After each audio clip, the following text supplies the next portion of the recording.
Welcome back to the deep dive. Today, we're tackling a question that, well, it seems pretty straightforward on the surface, but it really gets to the heart of how our legal system works. The question is being a process server easy? Uh-huh. These are the folks delivering the official legal documents, subpoenas, eviction notices, summons, that kind of thing. Right. And it's a job that Hollywood, always simplifies. You get that scene, the dramatic moment where someone just slips an envelope to the bad guy at some fancy restaurant and poof, job done. Exactly. But that popular idea, well, it's miles away from the reality. The actual logistical intensity and the investigative work involved. Yeah, totally. The myth is it's this kind of low-stress gig, just driving around, dropping off papers. We've really dug into some sources analyzing the real demands here, looking specifically at insights from firms like Lafayette Process Servers LLC down in Louisiana. And what we found digging into this is that the answer to whether the job's easy is, well, it's a pretty clear no. It takes this surprising mix of skills. It puts the server somewhere between, say, a private investigator and a really meticulous legal paralegal. So our mission today is to get past that myth. We're going to unpack the administrative precision needed, the deep investigative skills, and really the critical legal importance of this work, because ultimately it determines whether a case can even move forward. Yeah. We need to understand why this job is much more like maybe solving a complex puzzle than just running an errand. That's a good way to put it. Okay, but let's start with why it looks easy. What draws people in? What are those perks you see on the surface? Well, the big one, the main appeal, is definitely the independence and the flexibility that comes up again and again. For people maybe tired of the standard office grind, the sources really emphasize that servers are absolutely not chained to a desk, 9 to 5. Right, that flexibility seems like the #1 selling point. And it's not just about setting your own hours randomly, is it? It's more about strategic scheduling. Exactly. Because you have to serve papers when people are actually likely to be home when they're accessible. So that means being able to work early mornings, late evenings, weekends.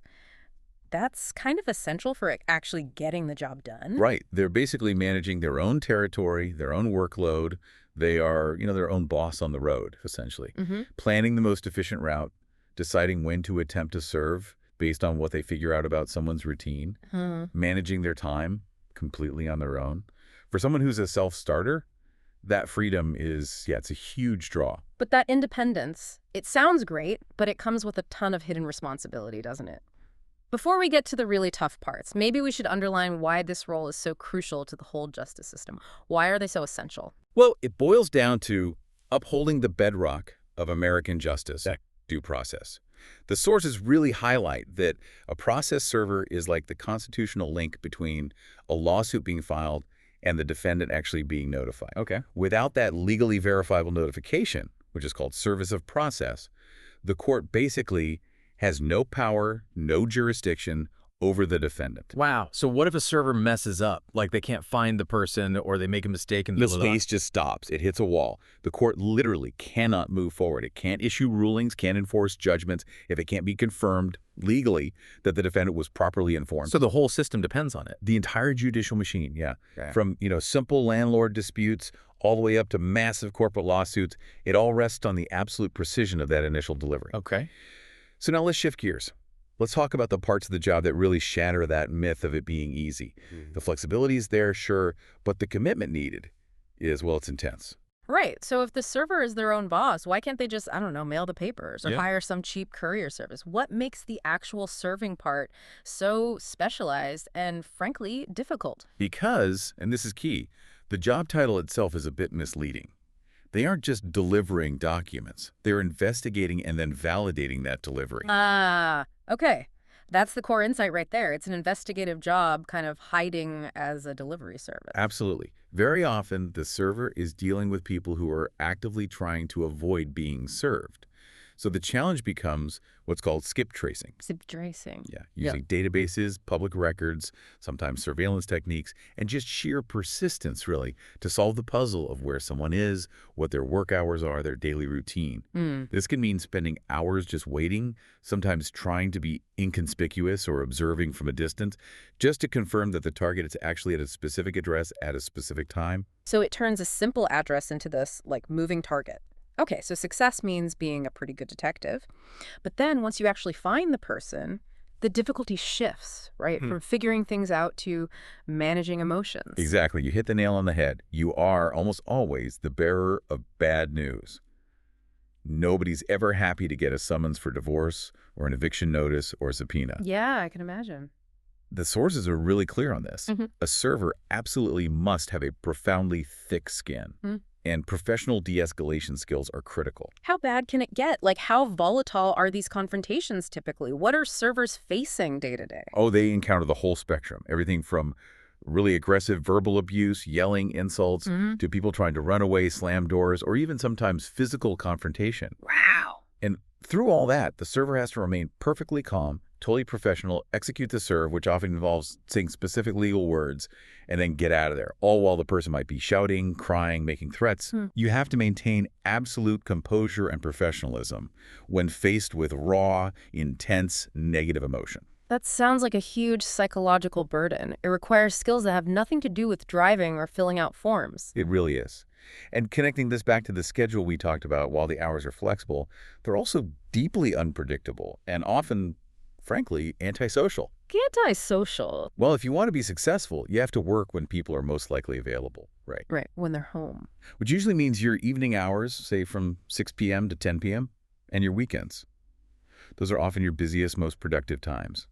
You might spend an entire day crisscrossing a county, making multiple attempts, only to finally serve one person late at night on the third try. That makes the job sound less like flexible work and more like an intensely focused mission where your life kind of revolves around the defendant's schedule. It's a profound commitment, definitely. And this brings us to the operational side, the stuff most people never think about. The business demands. If the driving and the confrontations are hard, the hidden administrative work is arguably even more complex. Okay, let's get into that. We mentioned most servers are independent contractors. What does that actually mean in practice beyond just paying for your own gas? It means you're essentially running a small business, a legal service business, often solo, without an office staff or anything. So you're responsible for pretty significant overhead. Like what? Well, vehicle maintenance, obviously, gas, insurance, but also things like subscriptions to those specialized skip tracing databases we mentioned, which aren't cheap, mandatory errors and emissions insurance, E&O insurance, which is vital because the liability risk is high. Oh, right, if you mess up. Exactly. And then navigating quarterly self-employment taxes, it adds up. So if you're not super diligent about tracking mileage, keeping receipts, setting aside tax money, that financial flexibility you wanted could pretty quickly become a major financial mess. Precisely. Yeah. You almost need the organizational skills of, like, a small business accountant just to make sure your serving income actually stays profitable. But the complexity doesn't end with the money. It's baked right into the final step of the legal process itself, the paperwork. Well, yes, this is where it gets really technical. Let's talk about the affidavit of service. Why is this document? Why is it the single most critical, high-stakes piece of paper the server handles? Because the affidavit is everything, legally speaking. It's a sworn statement made under penalty of perjury that confirms all the crucial details: the date, the time, the location, the method of service, and importantly, the identity of the person served, or a description of them. Okay. It's the official evidence presented to the court to prove that jurisdiction has been established. The sources are absolutely crystal clear on this. The paperwork has to be meticulous. Obsessively so. And what happens if there's just a small, honest mistake? Maybe a typo on the date, or the description of the person served is slightly off. The entire serve can be thrown out, invalidated. The opposing attorney, knowing how important this is, will scrutinize that affidavit, looking for any tiny flaw. Wow. If a judge rules the service was defective because of an error on that affidavit, then all that investigative work, all those hours spent driving and waiting, the stress of the confrontation, it's all for nothing. So the case just stalls. The case stalls, exactly. And the server's reputation, which is really their professional currency in this business, takes a serious hit. That's fascinating. It means the riskiest part of the job isn't necessarily the angry person at the door. It's that quiet moment later, sitting down, trying to fill out a form absolutely perfectly. Absolutely. You've got it. The server's success, at the end of the day, isn't just judged by handing over the papers, but by the flawless legal document that proves they did it correctly. Okay. So if we pull all these demands together, the detective work, the emotional toughness, the business side, and this non-negotiable need for legal precision, what kind of person actually succeeds at this? What are we really looking for in a top-tier process server? Well, it's definitely not about being big or intimidating based on what you're saying. It sounds more like they need the persistence of maybe a bounty hunter combined with the meticulousness of an auditor. That's a really good way to sum it up. Yeah. The essential traits include being an excellent analytical problem solver. They had to be persistent, definitely, but also patient, knowing when to keep pushing and when to maybe back off and try a different approach later. Uh-huh. They absolutely must be highly organized to juggle potentially dozens of cases, each with strict deadlines. And crucially, they need that ability to stay calm under pressure, both out in the field during confrontation and also when they're carefully reviewing complex legal forms. Right. Given that mix, that blend of intense field work and all this burdensome admin stuff, the source material we looked at suggests that partnering with a specialized firm like the Lafayette Process Servers LLC mentioned can actually make a big difference. It can improve success rates. What are the practical advantages there? Well, primarily, they help mitigate some of the biggest risks: the administrative overload and the inconsistency of workflow. A good firm often provides centralized resources, things like technology mobile apps maybe, for GPS tracking of service attempts, or digital tools for generating the affidavit. Ah, so the tech can help automate getting that affidavit perfect.